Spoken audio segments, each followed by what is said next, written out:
You're listening to Interactive Wrestling Radio, featuring the Interactive Interview, courtesy of WrestlingEpicenter.com. Well, hello there. This is James Walsh, and you're listening to Interactive Wrestling Radio, right here on WrestlingEpicenter.com, featuring the Interactive Interview. And this is going to be our interview with the man who wrote the story. The man who wrote the story on the Macho Man Randy Savage himself. Aha. It's the story of the Macho Man, and it's called The Untamed, Unbelievable Life of Randy Savage. Yeah. You can get it right now from our friends at ECW Press. Not to be confused with the Extreme Championship Wrestling. But ECW Press has been a book publisher for many years, always has been super good to us. And I hope you enjoy this interview with the author of this book. His name is Jon Finkel, no relation to Howard, nor to Ray. The laces were in. Hope you guys enjoy this interview. Afterwards, I actually have put together our two interviews with Macho Man Randy Savage from 2003 for your listening pleasure if you haven't heard them before.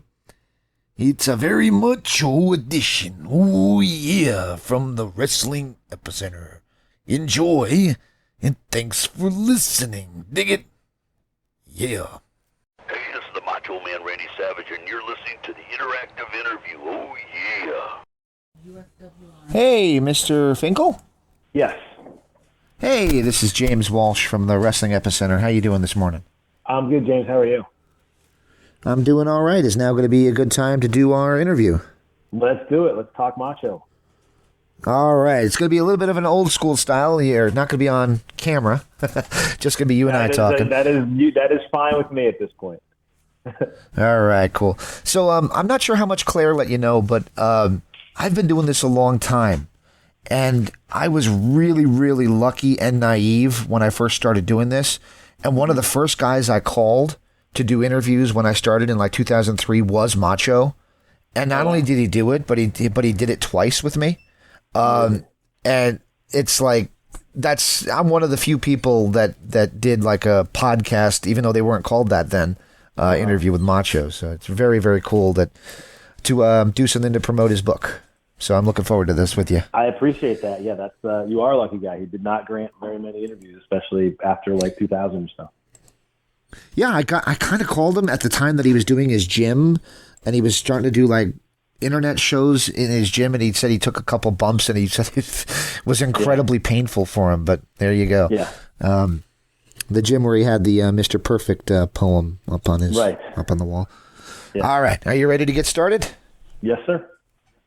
All right, we'll get started here in 5, 4, 3, 2.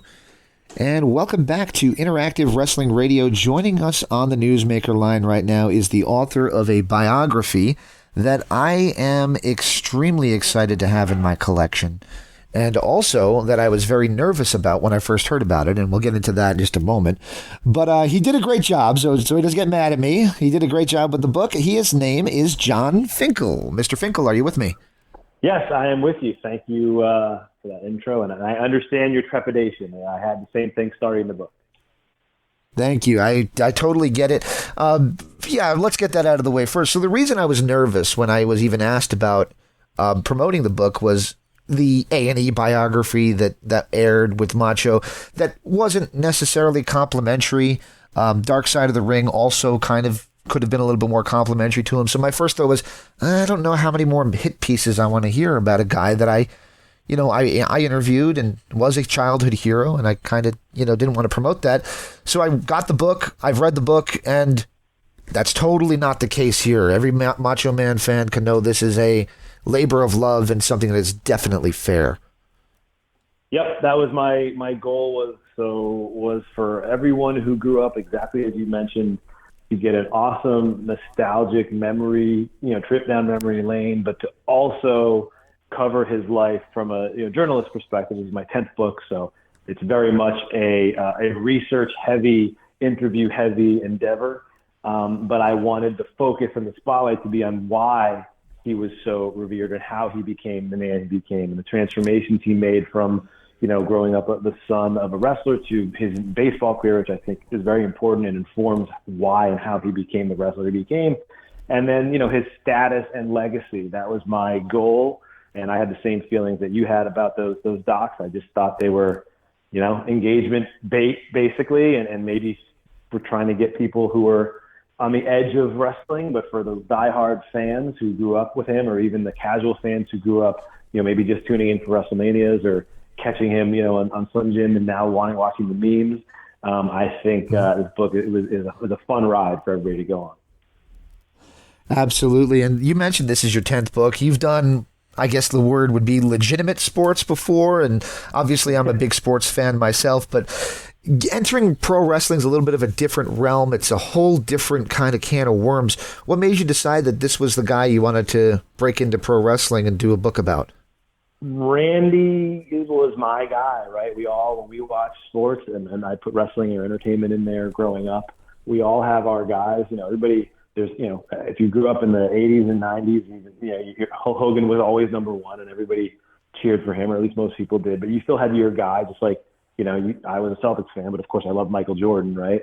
And so Macho was my guy all through my childhood. I did the impressions as a kid. I had the wrestling dolls, the bendies. I had the wrestling buddy. I had the watch the cartoons with him. I had the impression as like an 8-year-old, and I've done it my whole life. And he was just always my favorite, most unique person. And then as I got older and started, becoming an author in my career, I always look for books to write on people or athletes or entertainers that are what I call one of ones. They call them unicorns in sports, who are just have a completely unique and different story and path to success, or have done things that no one else has done. So, I did a Charlie Ward biography. I think he'll go down forever as the only Heisman Trophy winning, national championship winning athlete to ever be a starting point guard in the NBA. I don't think we're going to see that anytime soon. I did a book with Mean Joe Green, who came from nowhere, did not go to a big school, become the best defensive football player in the 70s. The Seattle Supersonics, never had a team so big, just disappear from the basketball landscape. So those kind of things where it's unique. And for Macho, with all the personalities and all the characters that we've had throughout wrestling in general, we've had some ex-football players and guys who played in college or tried to come over from the pros and things like that. But we've never had a baseball guy. We've never had a guy who was a legacy guy come in and transform himself the way he did and create his character and his persona out of whole cloth like Macho did. Very cool. You mentioned a lot of the same merchandise that not only did I have, but I still have. The wrestling buddy, the LJN figure, all that kind of stuff. One of the cool pieces of merchandise that I have is a couple of baseball cards of his. One that's very valuable and one that's not quite so valuable, but I still have both.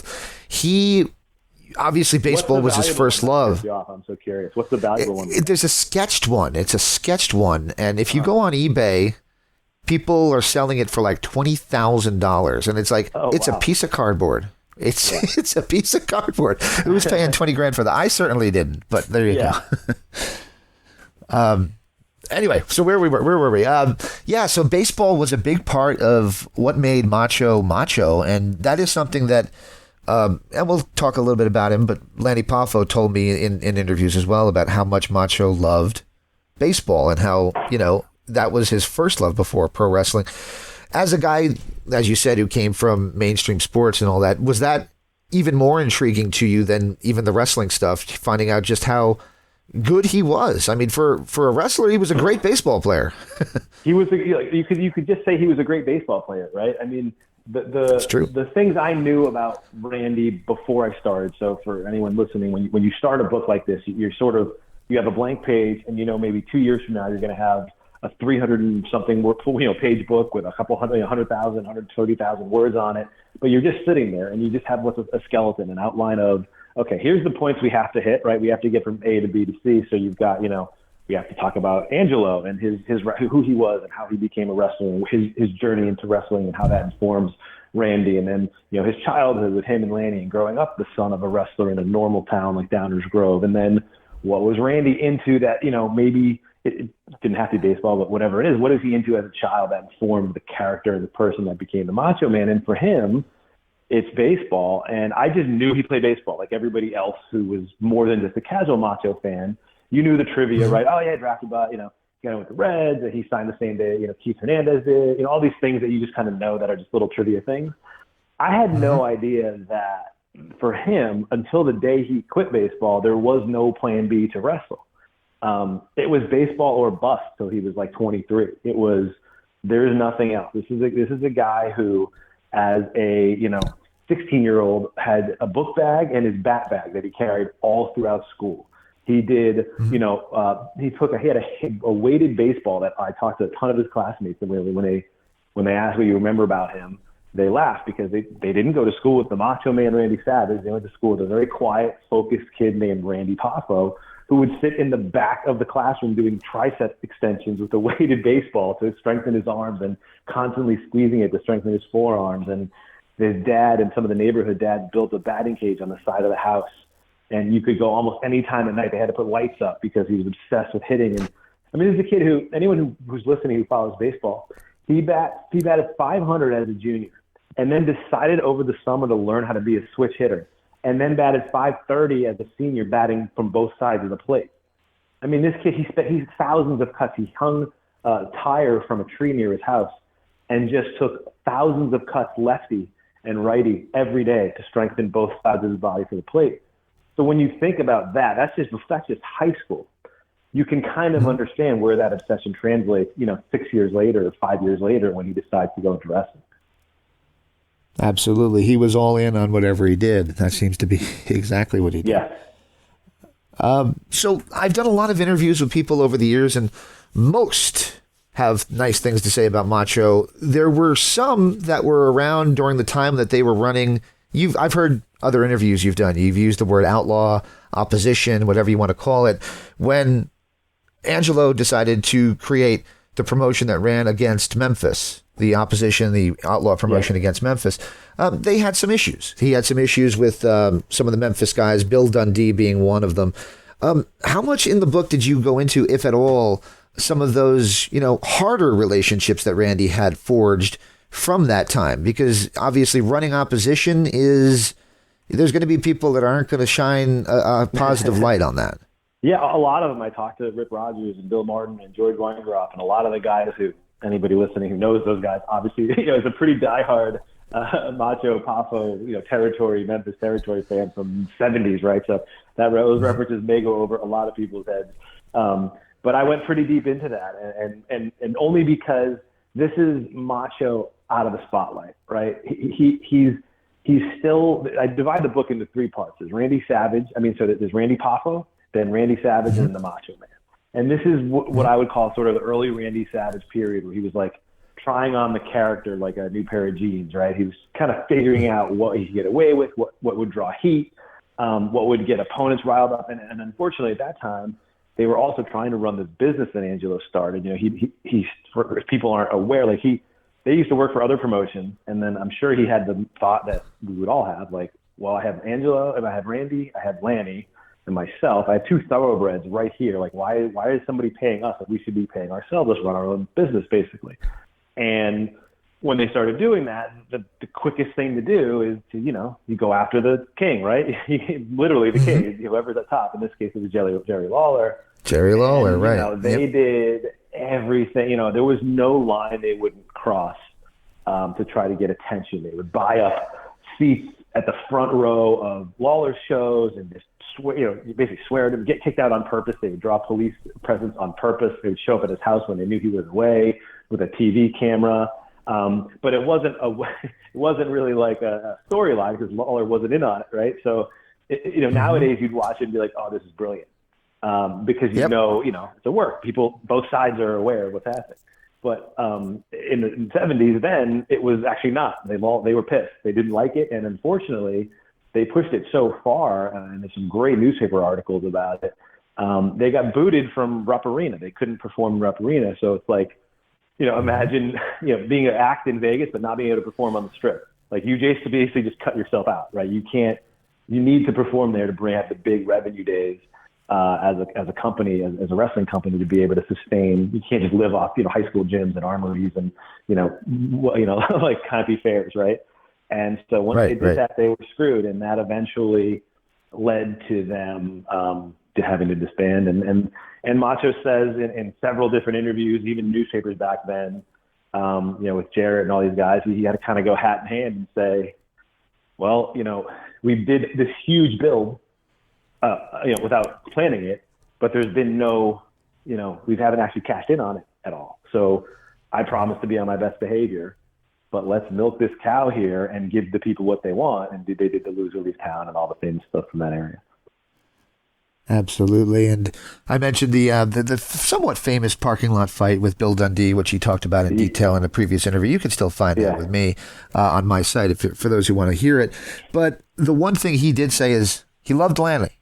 Everybody loved Lanny. And Lanny was a good friend of our site as well. He recited from memory how the Grinch Stole Christmas on one of our Christmas episodes, which is just amazing. Yeah. Sweet guy, and unfortunately we lost him last year. Very few wrestlers. I'm a guy. I'm a guy's guy. I'm a sports guy. Very few wrestlers, when they pass, make me go into a dark room and kind of not let people see tears come from my eyes. But Lanny was one of them. Macho was another. Amazing that you basically will have the last tale that Lanny tells about his family's legacy. How was Lanny to work with in that respect, and how approving of this venture was he? Yeah, he was awesome. I only met him on the last, let's say, 9 months of his life, 8 months of his life. I had put the proposal for this book together around like 2019, 2020. And it took me at that time, Lanny lived in Ecuador for most of the year, or at least half the year. And he traveled a lot. So he wasn't the easiest guy to get a hold of, especially for a new person, like, a young guy like me trying to write a book. But I had a great in with maybe somebody of JP Zarco over at Pro Wrestling. You may know him. He helped me get in touch with Lanny. He'd done some work with him. And it still took about a year to just connect. It wasn't anything negative or positive. It's just scheduling and, time flies. And all of a sudden I had some publishers interested, but I just refused to do the book without at least being able to talk to Lanny. I felt like I would feel like a fraud if I just did this whole book. And then the first question I would have asked myself is, did you talk to, we didn't know he was going to pass away, but had you talked to Lanny? And if I said no, I'd be like, well, what kind of book is this? Right? Like, you have to talk to the guy who was the closest guy to him, That's both right. in his career and his family. And he was the torchbearer for that era of wrestling. To your point, he had this amazing memory. So when I finally got in touch with him, he asked if I was related to Howard Finkel, which I'm not. But I made a joke that my dad's Harvey Finkel and they have the same initials. And he, if you knew Lanny, he liked that. He appreciated little clever coincidences and things along those lines. And then he hit me with a bunch of Macho Man questions. I don't remember what they were, but it was a pretty rapid fire. What about this? What do you think of that? And then he asked me what I thought about the documentaries, and I didn't pull any punches on what I thought, which sounds like you and I kind of agreed is they weren't really there to celebrate Macho. And he asked me kind of, I would say especially the A&E one, by the way, the A&E one. That's the one that ticked me off. Faith. I'm a journalist at heart with all this stuff. I come from a newspaper magazine background, and if you're going to do that, you have to tell both sides. And it was like they 100-yard sprint past the good stuff and just went to this stuff that most people were never even aware of, right? So in terms of the fans of his. And it didn't serve anyone. So we talked about that a little bit, and then he gave something like, well, what's your vision, or something like that. And I'd been following this up for like 2 years. I was like, here's what I want to do. I grew up, and I'm not going to repeat my answer earlier, but it's basically similar to that. Like, I am the perfect age to have grown up in the era of the madness. Like, there's nobody better to tell the story. I had worked for Muscle Fitness and Men's Fitness for a long time, so I'd interviewed a ton of wrestlers for cover stories, Triple H, Batista, Brock Lesnar, all those guys, a bunch of UFC guys. Like, I've been in this world for a long time. I've written all these other books, and Mean Joe Green and other icons, so I know how to handle all of that stuff.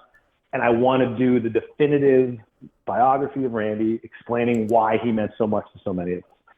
And he liked that, obviously, because then we talked for like 2 hours.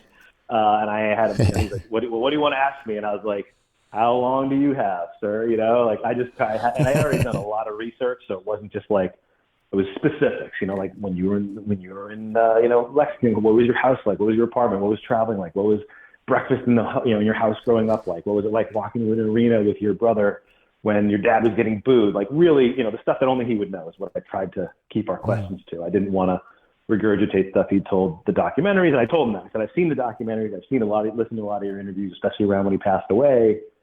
I don't want to just cover that. I want to go, this book is about like, tell me how you built the batting cage, right? Like, I want to know, you know what I mean? Mm-hmm. And tell me what he was like in high school, and tell me what was your house like the day he didn't get drafted, right? So that was the stuff. And I think luckily, and I'm glad that the people who have been reading it and getting back to me and doing interviews, they love this stuff. And that's the stuff that I love in good biography. So it was great to work with him. It was just a huge bummer from a wrestling life, perspective, that we lost him. I dedicated the book to him. I mean, I would not have done it without him. He deserved to have the final say on all this stuff. And to your original point, yeah, I do believe I may have had the last extended conversation with him, running conversation with him on his brother and the family. Absolutely, and that's a great tribute to the book, and it's really cool that you dedicated it to him. I as a fan, and somebody who, I wasn't a friend. I'm not, jaded enough to think that I was anybody's friend like that. But as somebody right. who, could reach out, hey, did you hear that Peyton Manning mentioned him on whatever that show was, the college trivia bowl or whatever. Right. When you throw that out to him, and I had the ability to just reach out, and he was always responded to me right away. So he's a really good guy. So that meant a lot. As a fan, again, thank you for that. Sure. I have a few more questions for you. You have a little bit more time? Absolutely. Go for it. All right. So we have gotten this far into this, and we haven't talked at all about Miss Elizabeth. And Miss Elizabeth, for the on-screen side of things, not just behind the scenes, but also the on-screen, such a huge part of the package that made Macho Man the madness, everything that came about him, had to do with the bad guy when he didn't treat her well, and when he kind of came around and was the good guy, and he did. So much of that centered around Miss Elizabeth, and the behind-the-scenes stuff is so talked about, and there's so many different versions of it. How much do you go into her aspect into Macho's life in this book?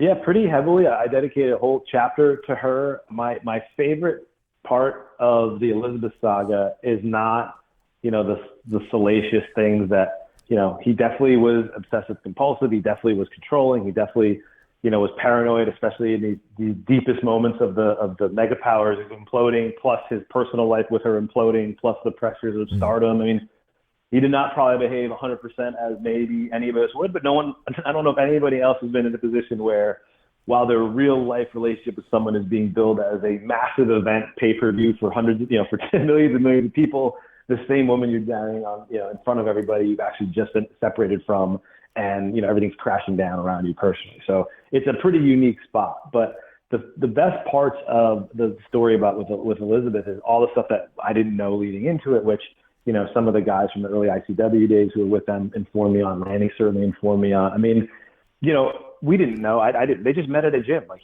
there was this Synth gym in Kentucky that he went to, and every day he went. And one day there was a pretty brunette, brown eyes behind the counter, and their eyes locked. And the Macho, it was Macho's great line that he says, "It was always love at first sight, because when she looks at me, what's not to love?" Right? Like, he was funny. And then just how they kind of rolled her into, the first time we met her, you and I, she was announced as his, manager, right? On the big, Heenan's in the ring, and Mr. Fuji, all these people in the ring, and then they, yep. And the announcer, Gorilla Monsoon, is like, "Would you look at how beautiful?" Right? All, like, so we're like, I don't know, I'm probably 8, like, whoa, a princess, you know what I mean? Like, you don't know. And then you read it, and you're like, actually, when they met in ICW, like, she had like a communications degree, and they put her in the editing booth, and she did a bunch of early matches of like local TV as like a 21-year-old. So she was really rolled into his whole success story. And, when they talk about bringing her in, she wasn't the first choice. Nobody had heard of her. It's just when when he was up in New York talking to McMahon about coming up, and they were talking about pairing him with a valet and turning him into a heel to be a counterweight, long-term counterweight to Hogan.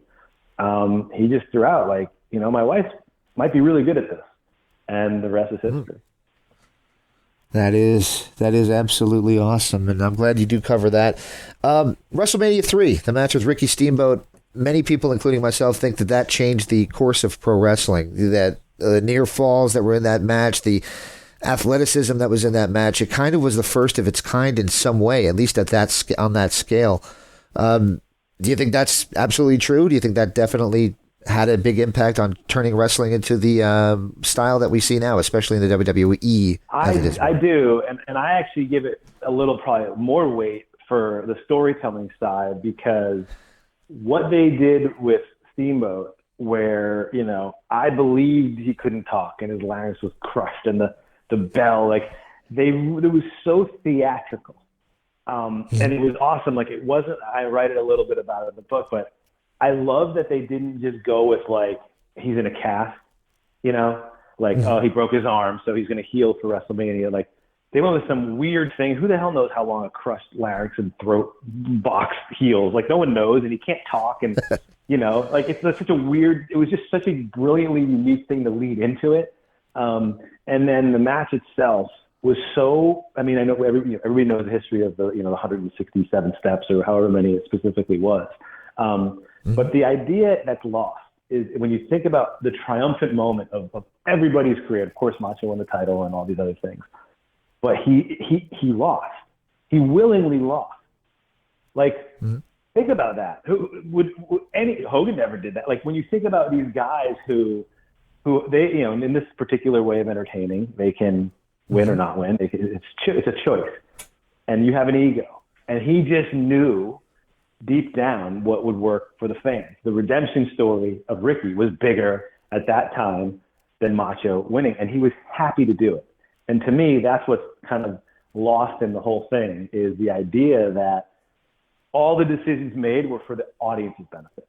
They were not even for, you know, it was better for the audience emotionally, pent up wise, because Steamboat was such an over baby face that everybody loved him. You just couldn't root against him. You could argue maybe career wise, they could have, you know, gotten a whole lot more out of it if Nacho won again. They did another year, who knows what.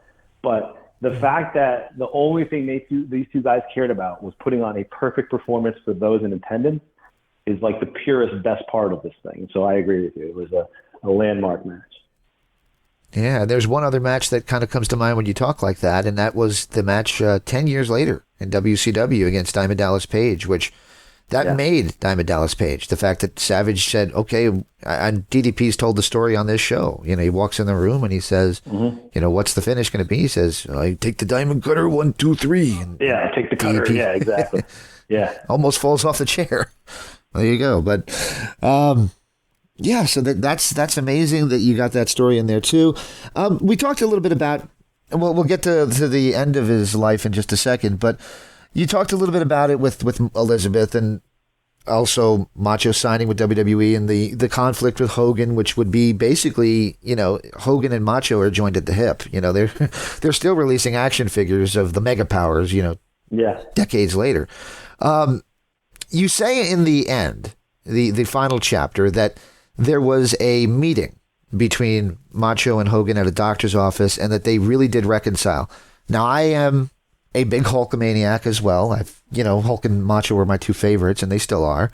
But I understand that a lot of people doubt stories, and they say things, oh, that's Hogan saying that Andre weighed 6 billion pounds and whatever at WrestleMania. So every time Hogan has told that story, you see the people with the comments on the YouTube videos or whatever, and they say, I don't think that really happened. Where did you hear that story from, that actually did happen? And is there anything other than what Hogan says about it? Yeah, the first time I heard it was, I think it was one of the documentaries they mentioned it. I can't remember which one. And then talking to Lanny about it, I got a little more backstory on it. So, you know, Randy, as we know, was wildly famous for a very long time and traveled, 320 days a year or something. But what people will realize in the beginning of the book is how close he was to his mom and dad. And the reason they stayed in Tampa is mom and dad were still there. Parents were extremely active, an extremely important part of his life. And so all the years that he'd missed, you know, he didn't have his own kids.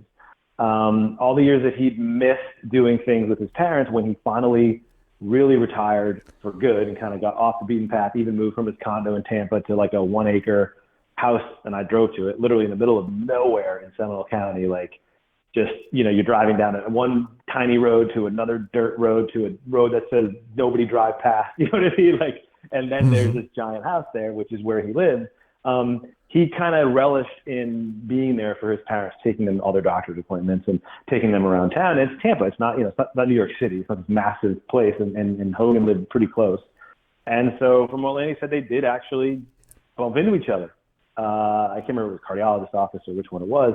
And it wasn't like they immediately went out to dinner, but the ice was thawing. It wasn't a giant thing where people were like, this is BS and didn't happen.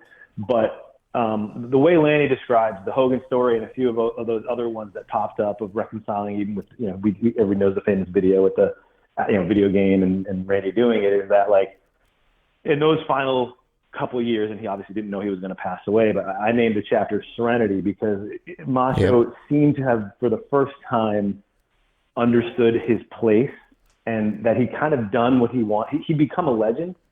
And there was a period there in the Team Madness, some of that era, where he was kind of grasping at fame, not understanding he already had everything. Especially when you look at it from, you become kind of like a pop psychologist when you do these books. And it's like, as I'm researching and reading and interviewing, it's like, wait, what are you after anymore? Like, you actually did it, And it's like, there's a couple years there, even with the rap album to a certain extent, where kind of just like, I get you reinvent yourself, I get you trying all these new things. But all of that is to say that towards that very end of his life, he really started to show. Lanny said Randy had an FU list a mile long, right? And he started letting it go. And he started letting his hair go white, and he stopped going to tanning booths and just accepting who he was at that time. And it's hard to fathom that if he had survived, that he wouldn't have had some tremendous homecoming and reconciliation with the WWF, that he wouldn't have had those revered moments doing, getting massive pops showing up to shows, or for anniversary WrestleManias showing up with Hogan, just to do things just for the crowd's sake. I could have seen, an alternate universe where all that happens. And maybe he goes back into acting. He really liked that. Maybe he has a, part on a Netflix show. Who the hell knows? But he had a lot more to give as an entertainer, I think. And sadly, we didn't get to see it. There you go. Yeah, it's funny. My kid has a new WWE video game, and Macho's in it, and he downloaded a Spider-Man, and without knowing it, we were in a match, and I said, it's Spider-Man versus Bonesaw McGraw. and I said, it didn't even occur to me until like halfway through the match. Like, oh, wow, yeah, that's true. So I know. I actually talked to someone in the movie that the wrestler Bonesaw McGraw has like a gaggle of girls that come out with him called the Bonettes. And I got a hold of a couple of them about what he was like on set, and they were just gushing. It was Macho Man, right? Like, it was the guy we grew up with, and he was willing to do everything that they had asked him to do, and he was intense and going over lines, and never leaving the Bonesaw character, which was also now the Macho character. And it was really, really cool to hear them talk about that. And Lanny told me he actually, really jacked up his neck on that set. You can actually watch. Yeah, you can see it. Yeah. If you stop that scene where he does that little monkey roll off the ropes upside down, you actually can see him land on his head. And he said Lanny was like, he didn't, they finished, and then he didn't like get up for like 3 days. Like, his neck was in a bad way. Oh man. Just a couple more questions, I promise, and I'll let you go because I know we talked a lot. I could talk all day to you about this kind of stuff. But a few years ago, I interviewed Todd Pettengill. Todd Pettengill was the host of WWF Mania with Macho Man for a while, and he talked a little bit about Savage's struggles with wanting to still be an active wrestler while being an announcer. And that is something that I always was fascinated at as a kid watching, because he never really looked like an old guy at that time. I mean, he's 40 years old. I'm older than he was. I'm older now than he was then. And he had a lot more to give, I think. And that just wasn't the direction that they were willing to go with. I guess my simple question is it as simple as his desire to still work in the ring, or is something more at hand, like all the rumors we've all heard, as to the reason that he did depart WWE the way he did, kind of in the middle of the night? Because people forget he was on the cover of the magazine when he was already working for WCW. It was like a month later, and there you go. Yeah, the lead time for that was all messed up. Yeah, the only, there's a lot of rumors around that. I mean, and I'm saying, like, there's more rumors around that than almost anything else you can think of in wrestling. If you're taking an initial time period, and there was no Twitter or any social media to kind of capitalize on all of these rumors. But what we know for sure is that Macho did want to take a little time after the, match made in heaven and, the actual real life divorce that, he had to heal up and mentally, physically. But his plan was to, get back in the ring triumphantly. And he had Lanny had said he had planned out a beautiful run that he wanted to finish with what he thought would be a good counterpoint, like sort of a Steamboat 2.0 with Shawn Michaels. And Vince just was like, "You're over 40, you're done." Like it was very simple. Nowadays that would be absurd, considering all the superstars are right there anyway. But he just was like, right? I mean, if you think about how silly it is, LA Knight and Cody and all these guys, in their mid-30s and over, still just killing it, right? But that was it, and ultimately it was just a no. It was not, apparently from Lanny, it was a very quick conversation. I'm not going that direction anymore. Hogan's gone, you're gone. We're going in with these new guys. And that was it. And so whether there were all kinds of rumors, whether any of those rumors are true as to why they ultimately said no, from Randy's side, they said no, and that was it. There you go.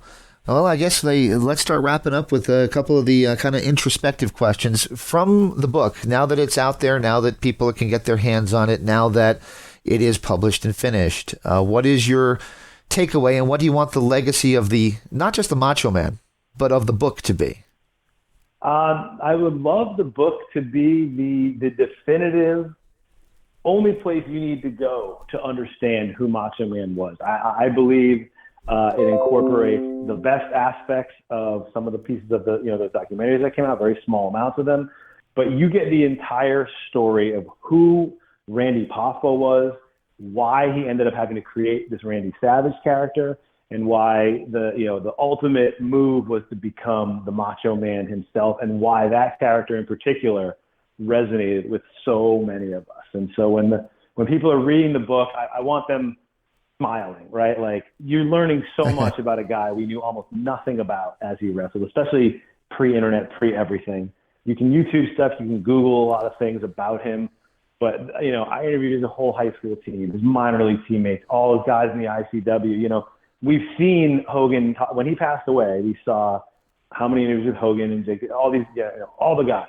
So I wanted to talk to the guys who, weren't just being kind of trotted out for every documentary. And Hacksaw Jim Duggan and him were very, very close. They played chess together. How many people knew that Hacksaw, hey-oh, and Macho, had these chess battles, right? Who would ever think that our two icons would be cerebral and battling in chess night after night? So those are the stories I wanted to get in there to fulfill in the gaps that you mentioned in the very beginning of what isn't out there, but tell his total story, how he was, how he changed his life. And really, it's really a story of reinvention. I mean, the baseball career itself is fascinating. I mean, when you finally get in part of the book where he has to quit baseball, it's emotional. I mean, the scene is gut-wrenching, and you understand at that point what it meant to him, and then you realize, I don't know how many of us would be able to do that.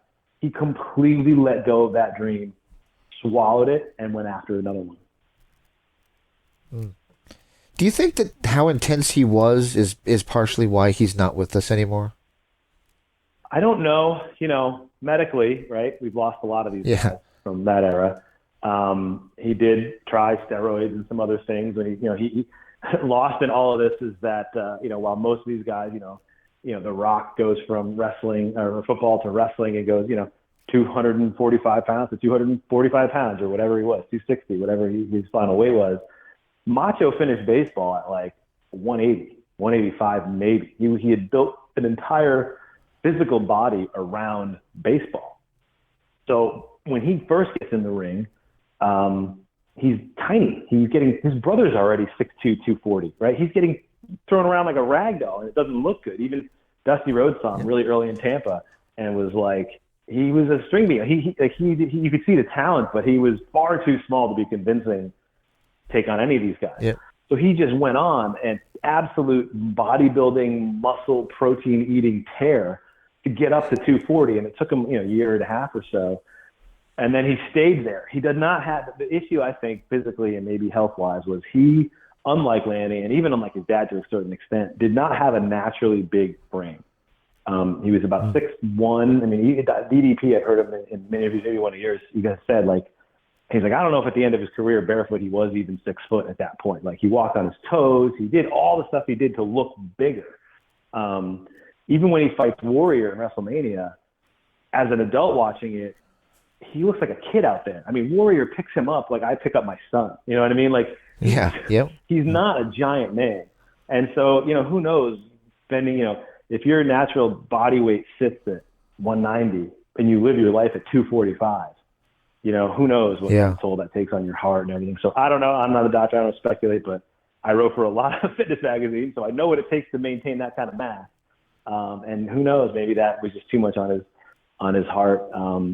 Maybe, and stress, you know, and all the screaming and yelling, not the character stuff, but just he clearly was a pretty stressful dude. Pretty intense guy, in the ring. So I don't know. Let's just say it probably didn't help.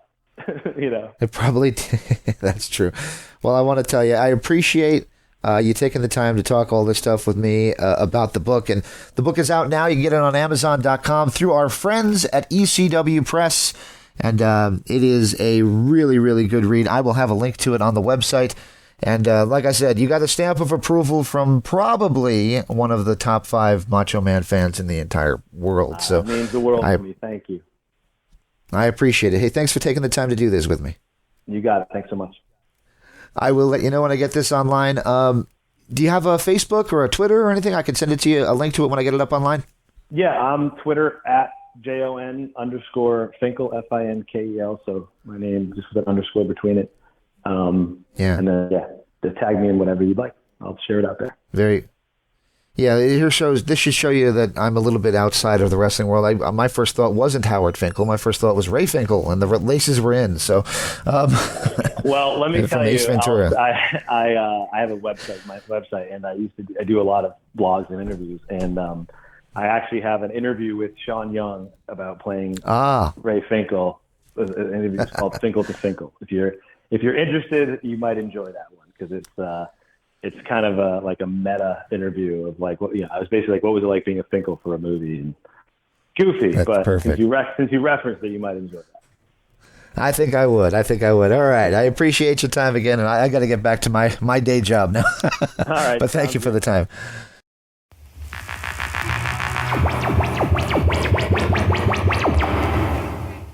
Hello and welcome to a special edition of the Interactive Interview on the interactiveinterview.com. I'm James Walsh, joined as always by Daniel Edler, with our special guest, the Macho Man, Randy Savage.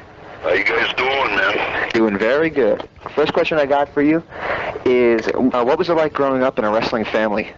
That was great, you know what I mean? That's why wrestling's been in my blood all my life, you know, watching my dad do it, and then, getting the opportunity actually opened the door for me, no doubt. You know, little nepotism doesn't hurt as long as it stays in the family, you know. Yeah.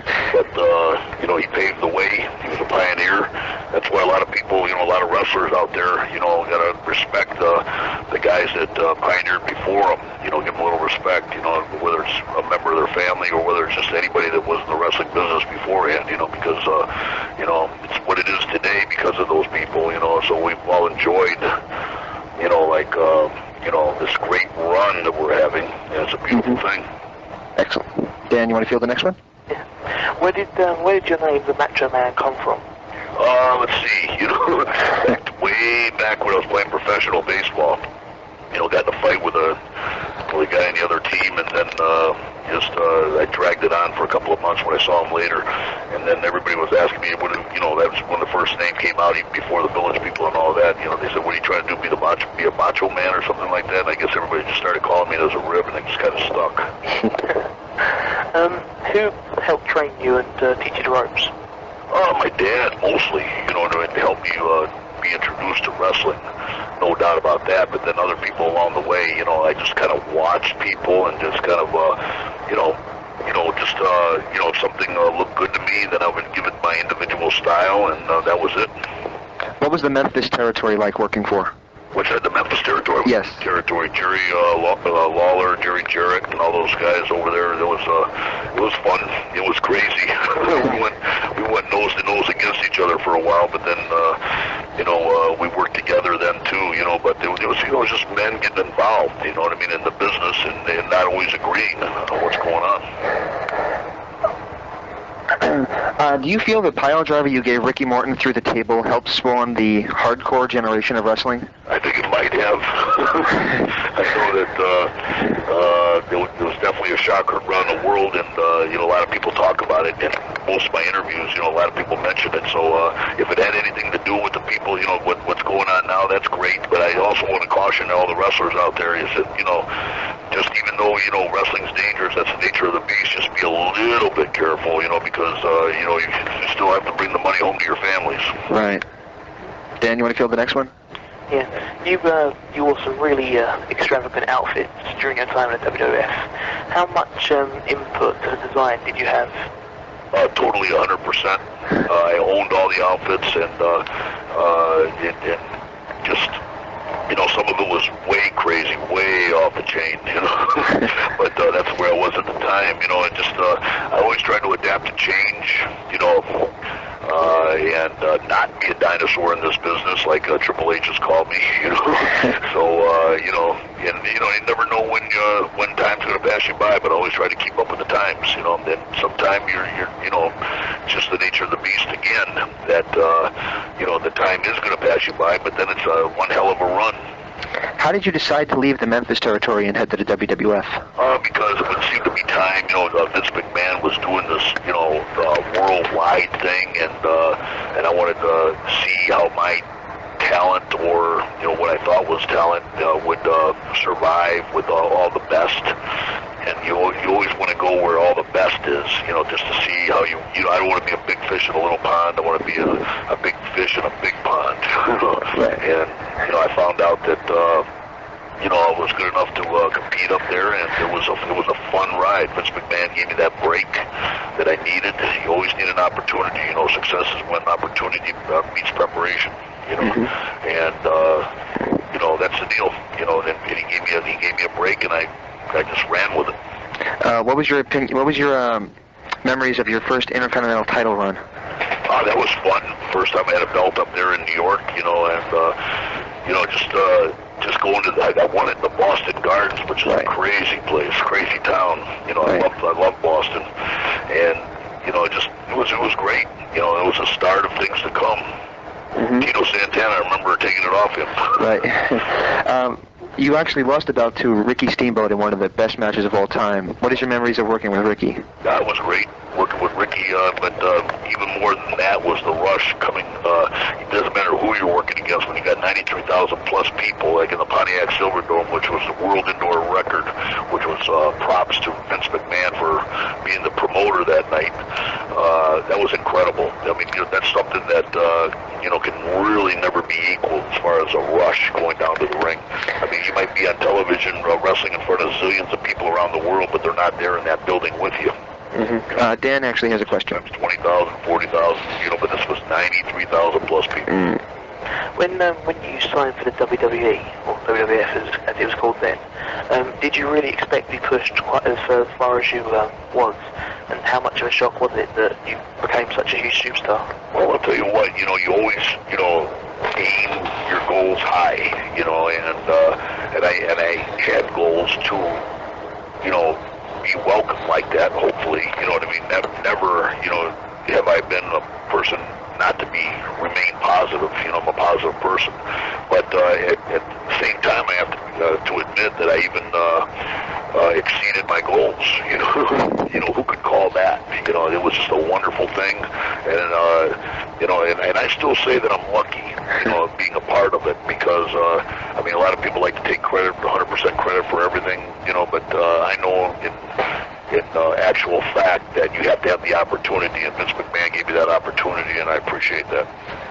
What was your opinion of your babyface push in the late 80s? I was never much of a good babyface. It was just, the fans liked me no matter what I did, you know what I mean? So it really, or they hated me, you know what I mean? But it was love or hate, it was no in the middle. Nothing. The Macho Man character was not subtle. You know, either got people to love him or hate him. You know, so I really didn't wrestle much different. You know, I just kind of the guys I was booked against. You know, they decided to, you know, book me against people that I'd never wrestled before, and then that was it. What is your memories of the WrestleMania 4 title tournament? That was fun. The tournament, you know what I mean? That was really fun. It was great. You know, unfortunately, you know what I mean? When a match comes up for a tournament, it's usually because somebody doesn't want to do a job, and that was the case it was with Hulk Hogan. You know, so you know, but we made do with what we had, and got over, and we had a heck of a run right after that. So it was a cool thing. Now that you just said that, what was your initial feelings about losing the belt to Hogan at WrestleMania 5? Oh, I thought if it's business, it's a cool thing. You know, that was just business. It's a thing that needed to be done, and Vince McMahon was right in that fact. You know what I mean? You can't let personal and business interfere with each other, but sometimes it does. You know, but you know, it's just something that needed to be done. It's a business move. I've watched it all my life. You know, being in the wrestling business ever since I was a macho baby. You know, my dad being in the business. So anybody that gets too excited about winning or too sad about losing doesn't really know the wrestling business. Who came up with and what was your opinion of the Macho King? That was Vince McMahon. He had to talk me into that one. He happened to be right. I was telling him it wasn't going to work, and he says, "Oh yeah, Will." You know, I said, "Man, I've, you know, spent my whole career life, you know, with this, you know, Macho Man thing, you know, going on." And he says, "Well, trust me on this one." I said, "Okay, dude, it's your money. You're the promoter." And he was right. One of your biggest feuds as the Macho King was against Dusty Rhodes. Do you think he got a fair shake in the WWF? Did Dusty get a fair shake? I don't think he got a fair shake. I think that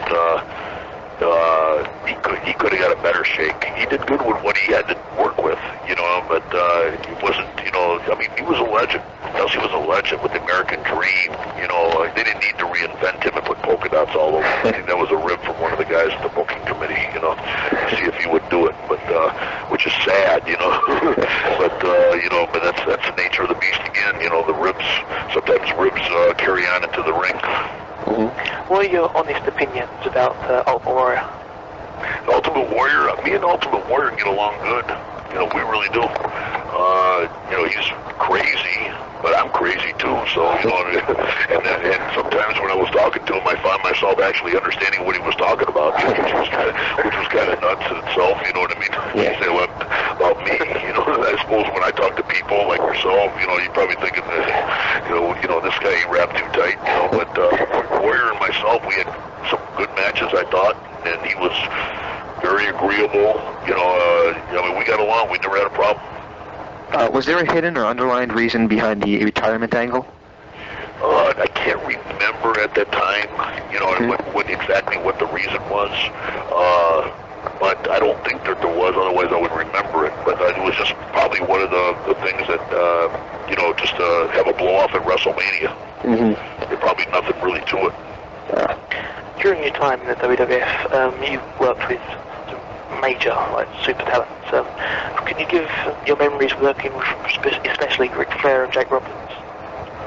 Yeah, Jake Roberts was a great student of this business. You know, he had a great head on his shoulders, and I mean, he really surprised me with his, you know, psychology. And I really give him props. And we had a real good run. And when his King Cobra bit me, oh my God. That was sick. That story is that 4 days later, man, my arm blew up like a balloon. I had to go rush myself in the emergency room and get some hospital attention.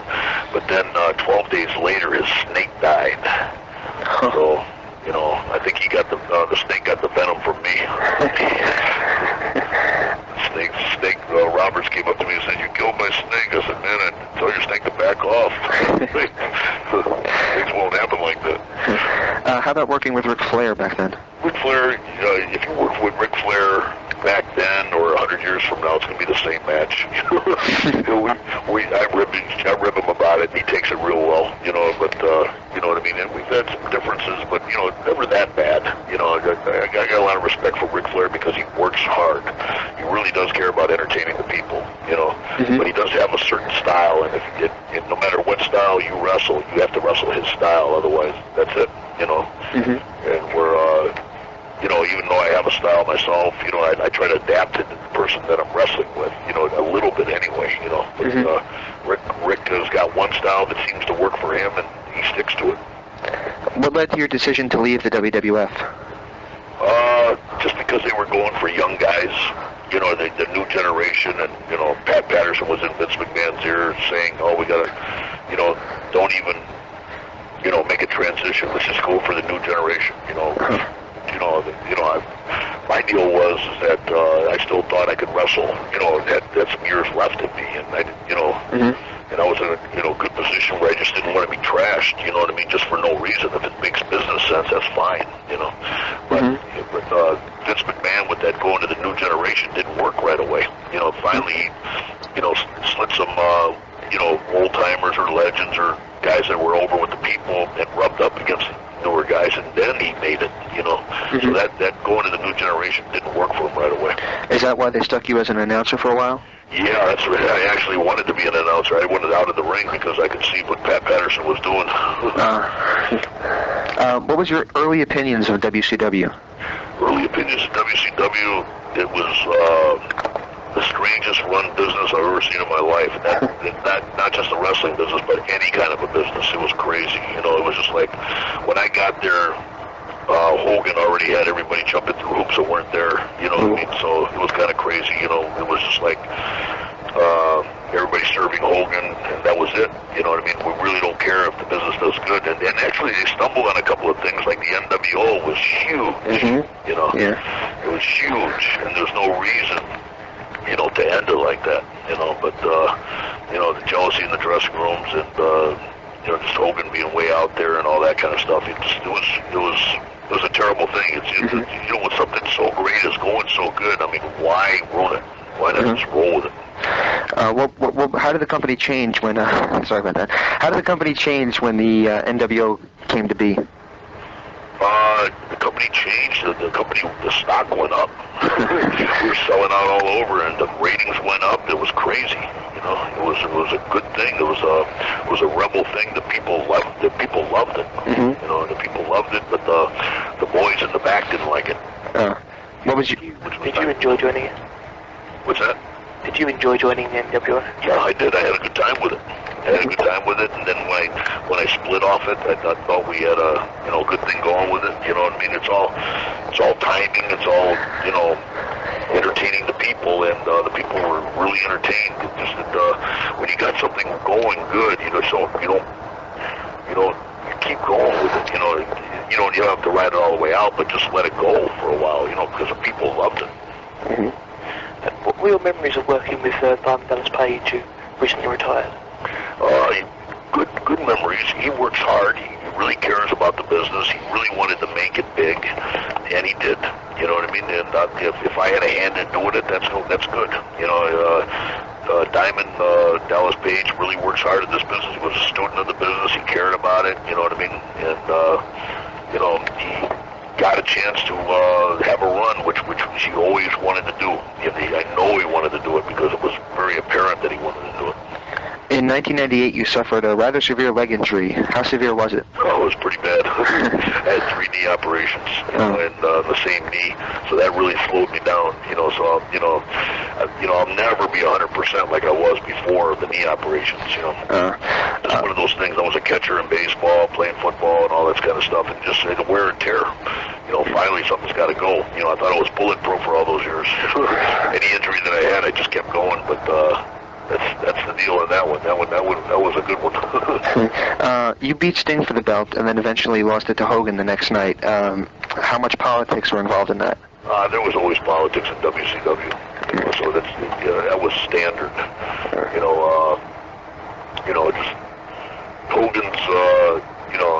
He's really one-dimensional. You know, he likes to think of himself as like many-dimensional, but he's really one-dimensional. It's like if he was playing a game of poker.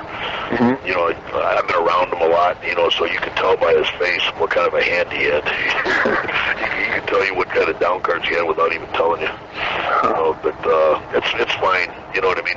He got what he wanted out of WCW, and my deal is that even though I'm getting paid, it's not all about the money. You know, it's business is a passion. You know, and when you get one guy just ruining everything, if he's a lead dog, he's just like The Rock. You know, The Rock was a lead dog over there in WWF, and he didn't cause any problems at all. Shook everybody's hand in the dressing room, looked everybody in the eye, didn't stab anybody in the back. You know, that's one way to do it. The other way is like Hogan does it.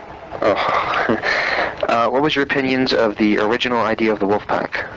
The original idea of the Wolfpack was phenomenal. It was just like the NWO. It made the NWO, actually. You know what I mean? Kevin Nash has got a brilliant mind on him. Mm-hmm. That was Kevin Nash all the way.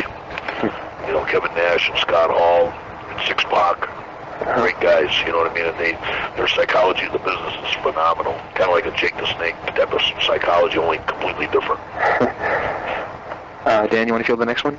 Yeah, sure. When you returned to the company in 1999, how much had it changed? Which company? WCW. Oh, WCW. That was the same thing. Hogan was in charge. You know what I mean? So it was ridiculous. You know, he plays little kid games all the time. You know what I mean? And that's how he amuses himself.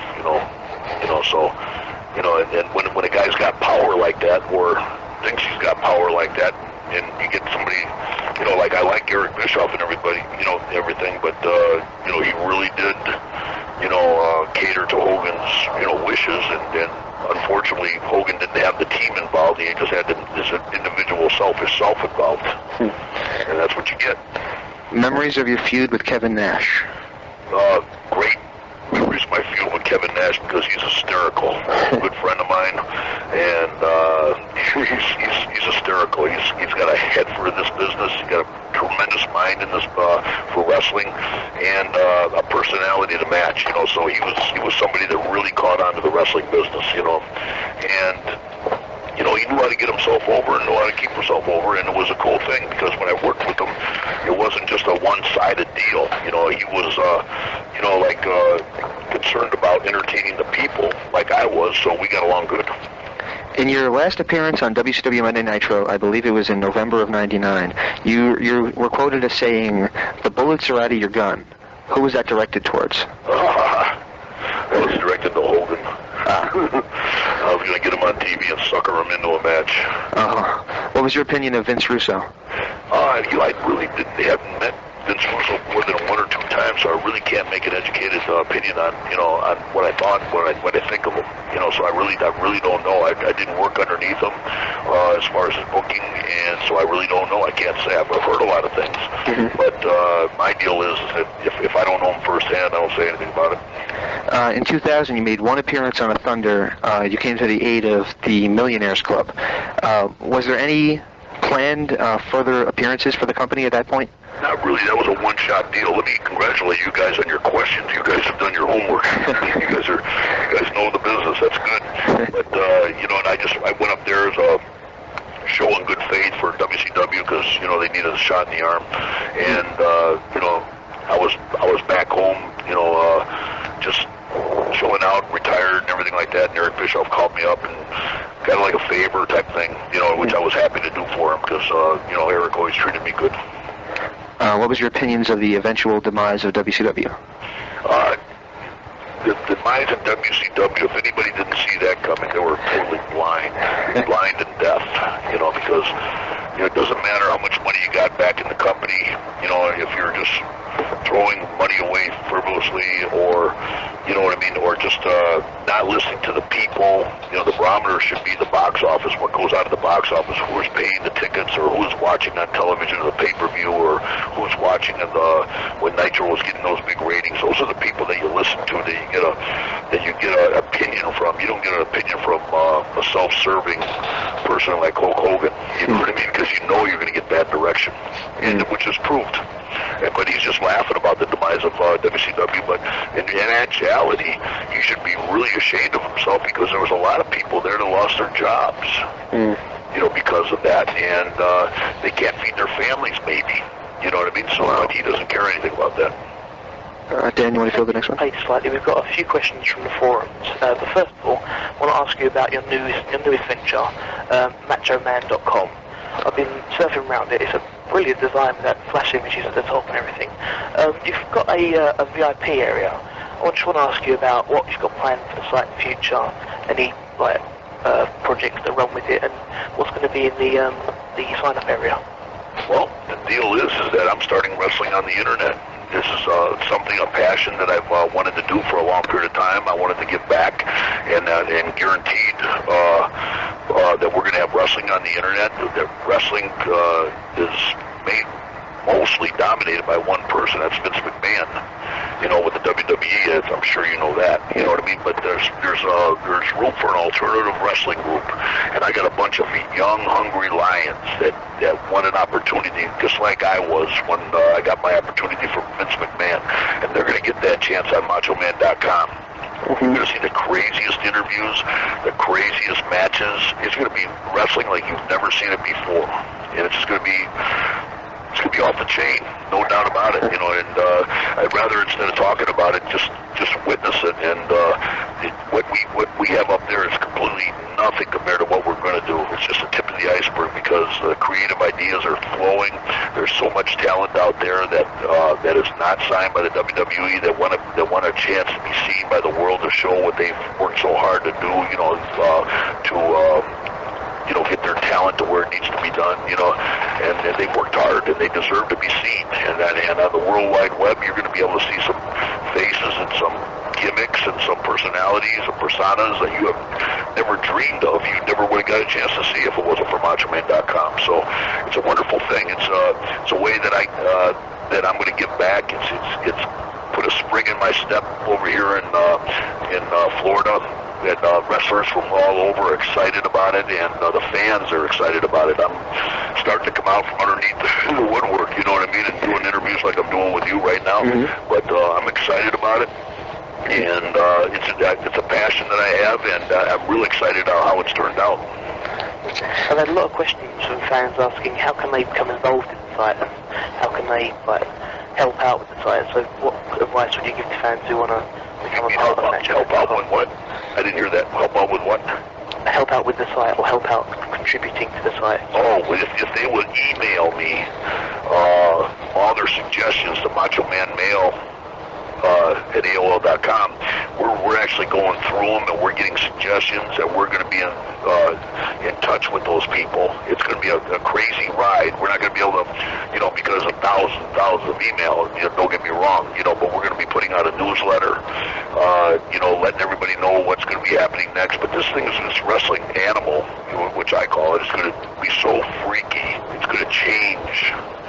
It's going to change so far, what everybody's used to watching, that I think it's going to be a form of entertainment that is both affordable, and it's going to be completely, where people get chills, like watching it, because they're going to see talent that they've never seen before, in a storyline that they never dreamed would be coming across the airwaves again. Chat member JC would like to know more about your current diet and workout routine, if possible. Really very simple. I just about an hour and a half in the gym and do a little cardio and a little swimming in the ocean over here in the Gulf, but nothing heavy anymore. I've trimmed down, and that's it. You know what I mean? I wrestled just now a match with Patrick Tanaka on the World Wide Web just to kick things off, you know what I mean, for the World Wide Web Championship. And man, I was sore for a few days after that, you know what I mean? And so what's happening now is that we're going to have a tournament for the World Wide Web Championship, and whoever wins that belt, I'm going to challenge that person and see how well I can do against that new guy of the future. The final question from the chat forums comes from Ben Kent. He'd like to know your thoughts and stories about the recent passing of Kurt Hennig. Kurt Hennig was like one of my best friends of all time. It's a real sad thing. He's got a wife and 4 kids and everything, and we're planning on doing something at MachoMan.com to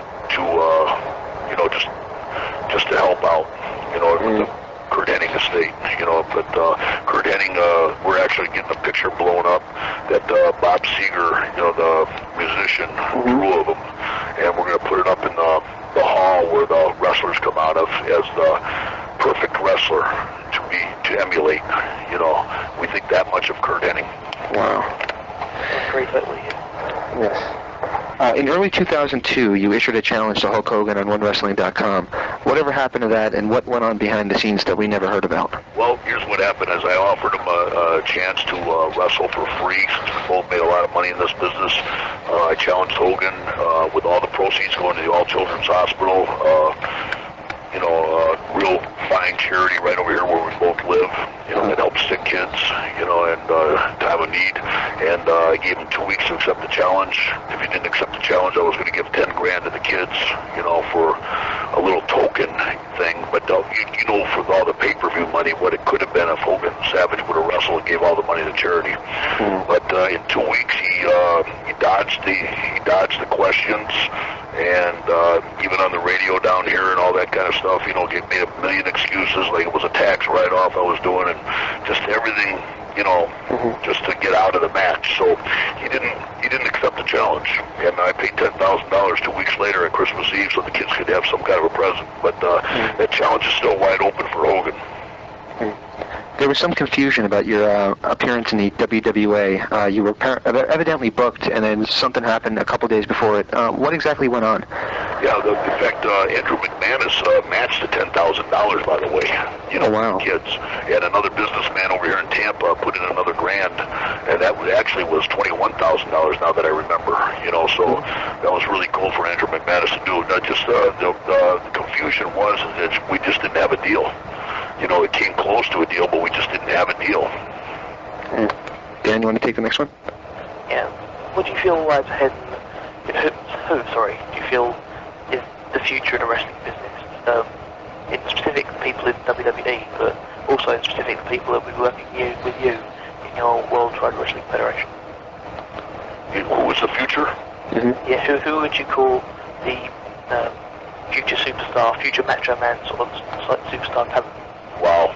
That's a tough question. I don't know. There's a lot of guys out there in the WWE. I haven't really been plugged in lately, but I'm going to plug myself in now that I'm back in the business. I'm back in the wrestling business officially as of 2 days ago. And now I'm going to be checking everybody out. I can't believe the talent that we have over here at MachoMan.com. We've had 2 taping sessions already. Actually 3 taping sessions, and I cannot believe the talent, the young talent that's over in the independents. You're probably more familiar with that than I am. Being so in tune with wrestling today, because I took about 5 years off and, doing other projects. But I'm telling you, there's no telling who's going to be the next Rock or the next Hulk Hogan or, like you said, the next Macho Man. I appreciate that, But, it's going to be a fight. It's going to be a dog fight because so many people are interested in this great sports entertainment, that, it's not going to be easy for everybody. One person's going to, pass everybody, and we'll find out what happens. Dan, you have another question?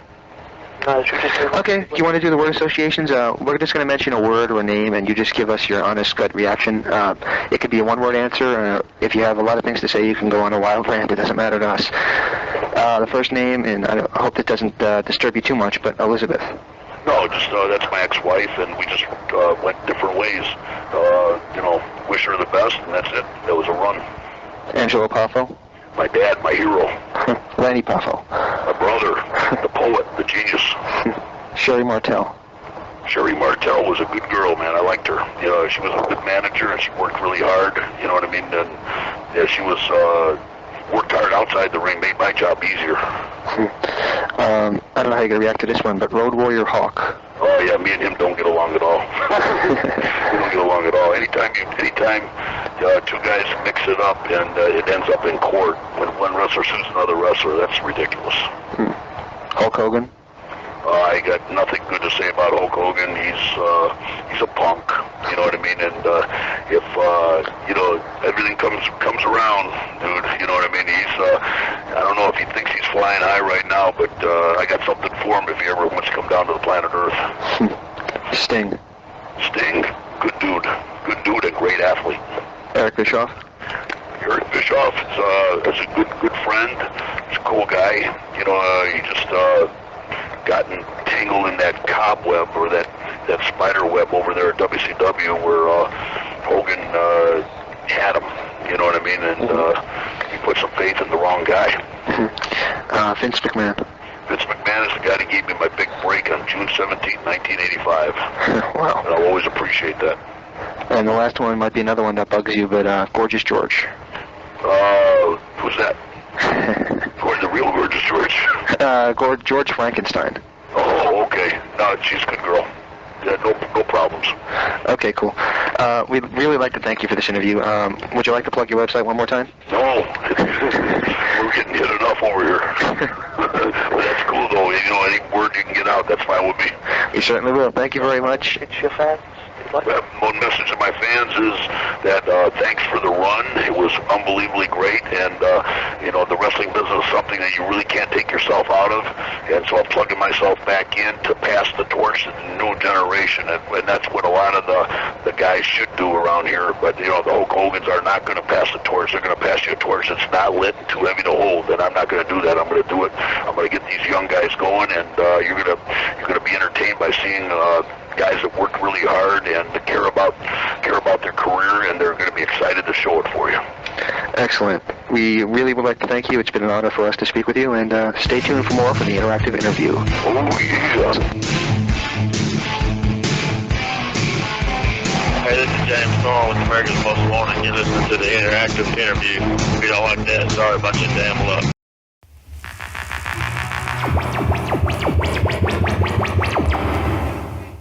Hello, everybody, and welcome to a special edition of the Interactive Interview on the interactiveinterview.com, courtesy of ProWrestling.com, statistically the #1 wrestling website on the internet today. We're joined here today by the Macho Man, Randy Savage, to promote his new CD. Macho, how you doing? I'm doing great. How you guys doing? Doing fantastic. We had you on earlier on this year, and the response we got from the interview was absolutely tremendous, so I'd like to especially thank you for that. How's everything been since earlier this year? It's been crazy right now. I'm in Manhattan, New York, getting ready for that FYE Instagram appearance. We got the new CD dropping October the 7th on Tuesday. It's called Be a Man. Got 13 songs on it, and I'm really excited about it. I don't know if you've heard about it, but one of my songs is titled Be a Man, and this is Hulk Hogan. Did you hear about it? Yep, we have done indeed. Okay, you know what I mean? And so I'm boxing him in, hopefully, and trying to get him to man up and have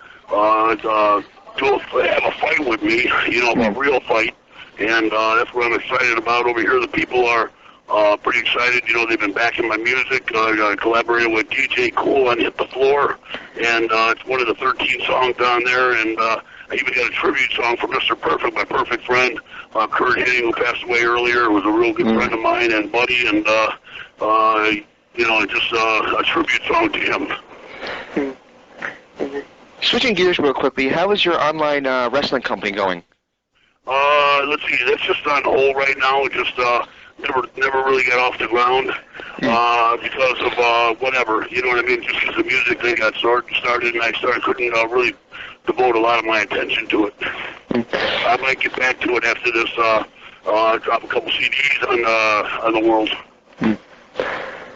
One of the last questions that we did not ask you in the last interview was about the Spider-Man movie. How did you enjoy your experiences on the Spider-Man movie? It was incredible. Director Sam Raimi was the greatest director in the world. He was kind of work with him, not for him, you know, because he would, you know, take suggestions along the way. Just if somebody said something that was really funny, he would just write it right in.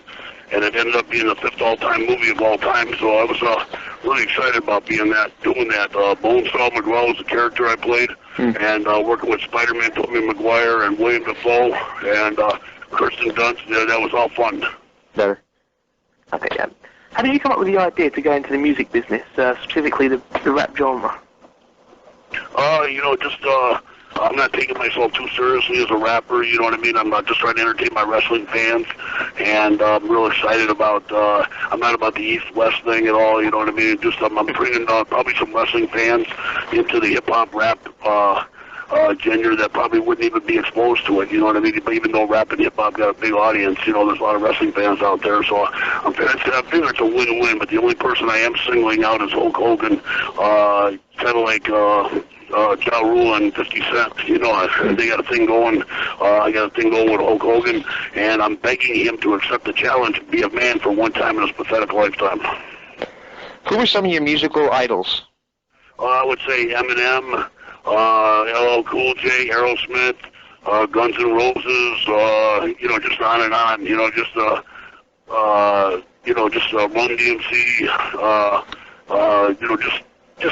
anytime there was a concert, I've been a fan of music all my life, and I'd always go to the concert and, kind of just, jam out and rock out. I was born into rock and roll, but then rap got contagious, and I got caught up in that, and so now I'm all about the rap, what's going on with rap. How long was the CD in production for? Probably almost a year. We've been working on it, and it was, well done by Big 3 Records, and I got my crew, the Rascals, helped produced it, and then wrote it. And the only song that I really helped write was the Be a Man song, the one with Hogan. You've obviously mentioned the Be a Man song and the Kurt Hennig tribute song, but which track off the album is your favourite? I got one. It's a love song. It's called "What's That All About?" Pretty Lady. That's a real different song. Kind of shows the sensitive side of the Macho Man Randy Savage. It's kind of variety is the key here because you got a lot of club songs. It's a macho thing. Is on there. Just like I said, Hit the Floor. Gonna Be Trouble. There's a lot of songs on there. I really like all the songs on the album. And do you have a specifically favorite lyric? A favorite lyric? Yeah, I think it's all the lyrics of the Be a Man song. Don't make me mad, dude. The Macho Man's about to explode. I come from the 80s glam metal era, like Guns N' Roses and things like that, where the stage performance was almost as important as the album. What is your plans for a stage performance? Well, we had 2 live shows in Treasure Island, Florida, right our home base, just to test out the reaction, and we did about 5 songs just to test the waters, and got a great reaction from the people, and we even did something with a Hulk Hogan lookalike, Kid brought him out there and punked him out, you know what I mean? So we got a lot of great ideas for you're right in saying that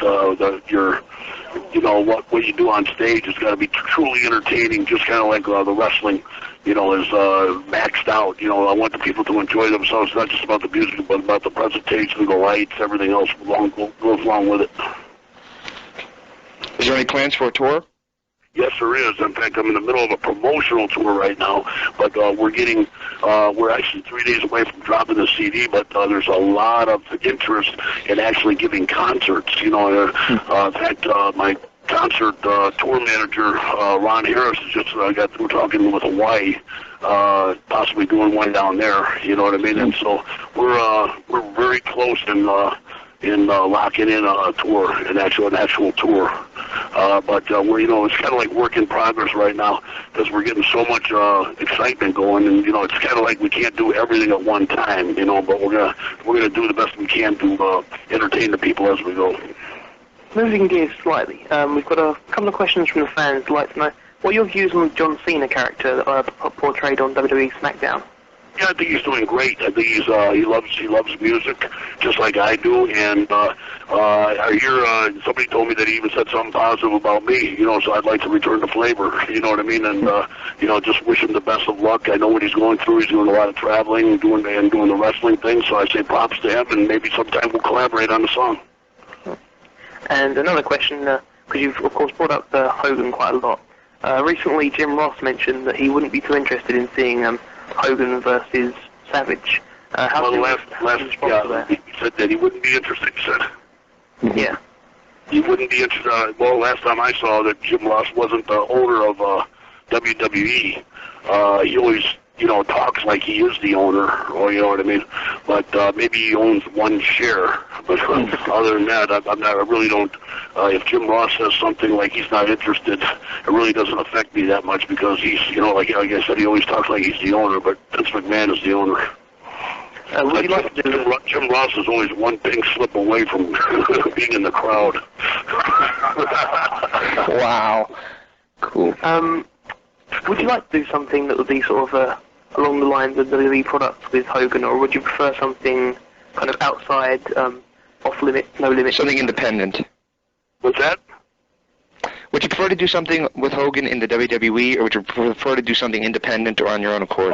I'd rather do it in the WWE, WrestleMania 20. But if that doesn't work out, if it is true that they're not interested, well, then I know TNA's interested, and also in Tokyo. There's been talk about the Japanese people over there being very, very interested in the Tokyo Dome to be for us to go over there and to fight it out and have it out.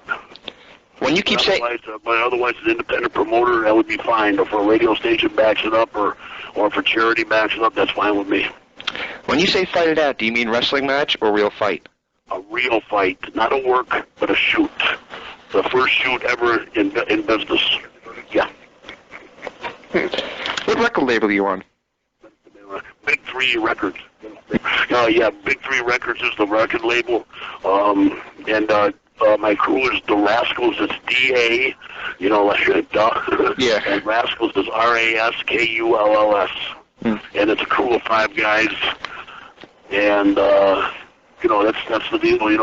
We're legitimate. We're not taking ourselves real seriously. We don't mean no disrespect to the guys that are regular, rapping for a living and everything like that. But we are going to be. We're going to be tough to contend with. There's no doubt about it. I got Brian Adams as my bodyguard over here. He used to be a Kona Crush. Mm-hmm. Right. Yeah. Oh, and, cool. Formerly of Chronic and all that. Right. And Ron Harris is my tour manager. The wrestler, or? One of the Harris twins. Right. And, Right. Tell you what, man, it's like I'm traveling around with the Tampa Bay Buccaneers or something. Wow. I'm the little guy of the group. One of the guys in the Rascals is Ulrich Johnson. He used to play in the NFL for the New England Patriots, the New York Jets, and Minnesota Vikings as a linebacker. Wow, I knew him. Yeah. So we got some big dudes, and everybody's very, very talented, very competent. You mentioned a minute ago the release date, which is the 8th of October. 7th. October the 7th, Tuesday. October 7th. Where will people be able to pick up a copy of your CD? Record stores everywhere, or? Probably everywhere. Walmart's, FYE's, Coconuts, just different places, It's going to be widely distributed. And then also you can check us out at machoman.com. Excellent. Okay, well, we really appreciate you taking... I'd just like to throw in one final question. I know I hate asking this question. I know it's a little bit more emotional, but what is your opinions and views and thoughts on the passing of your ex-wife, Elizabeth? Yeah, that's very sad that happened. I feel sorry for her and her family. We went together for about 10 years. We were actually married and actually got a divorce, so we did have separation and closure. But I hadn't talked to her in about 7 years, and we were definitely friends. You know what I mean? We went our different ways and, agreed to go on. And so I really know about as much as you guys, or maybe less than you guys know about the passing of her. But at the same time, I just, I really feel sorry for her and her family, and and that's just about it. It was sad because she was very, very young.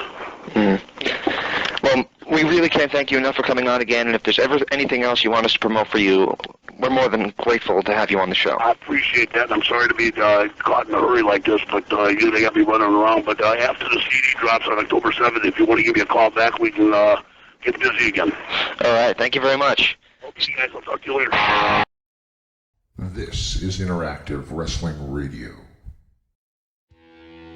Interactive Wrestling Radio. Interactive Wrestling Radio. Interactive Wrestling Radio. Interactive Wrestling Radio. Interactive Wrestling Radio. Interactive Wrestling Radio. Oh, for us. Featuring the interactive interview. Interactive interview. Interactive interview. Interactive interview. Interactive interview. Interactive interview. Interactive interview. Oh, yeah. Formerly The Blaze. The Blaze. The Blaze. The Blaze. The Blaze. The Blaze. The Blaze. The Blaze. The Blaze. The Blaze. The Blaze rock. Yo, Maniacs, so what you gonna do when the Blaze of Mania runs wild on you? On WrestlingEpicenter.com. Wrestling Epicenter. Wrestling Epicenter. Wrestling Epicenter. Wrestling Epicenter. Wrestling Epicenter. The Wrestling Epicenter. Don't get off. And now we shamelessly name drop from our history. The Wrestling Epicenter would like to apologize for the following. All right, everybody. Viva la raza. Viva la raza. Hey, y'all. Hello, ladies. Hey guys, we had a lovely conversation. First lady, absolutely. Oh, look at me. She's so kooky. Be there. Where else? Interactive Wrestling Radio. Wrestling Epicenter. Oh my God, you win! Love being interactive. Whoa! I just got to know. Listen! I was not shooting. Yeah, I almost missed my man. Breaking neck. I got 2 words for you. I've heard a lot about you guys. I see my language. You're going to go to the shop. I see a no. No nerves. That was great. It's going to be cool. Woo! What it's all about. The purest point of view. The living legend. Champion. Arrogant. Jesus makes me. Instead of statement, I'm talking to you. So lonely without you. Yeah. In the land of extreme. Testify. Nevermore. Interactive interview. I'm not just the best. Interactive interview with a plastic. You earned the right. Nobody. You better keep listening. Thank you very much. Controversy creates cash. Professional wrestling. Made in the USA, baby. Memphis wrestling. The guy on fire. We were sexy. What a show. One and only. Interactive Wrestling Radio. Wrestling Epicenter. Interactive interview. We took care of the business. This isn't ballet. We are huge. You're where it's at. You better recognize who's the best. Make sure you tune in each and every week. I'll come out of your computer. Knock down your door and turn it on for you. Or else I'm going to kick your stinking teeth in. And that's the bottom line. Have a nice day. It's showtime! Don't forget to like and subscribe.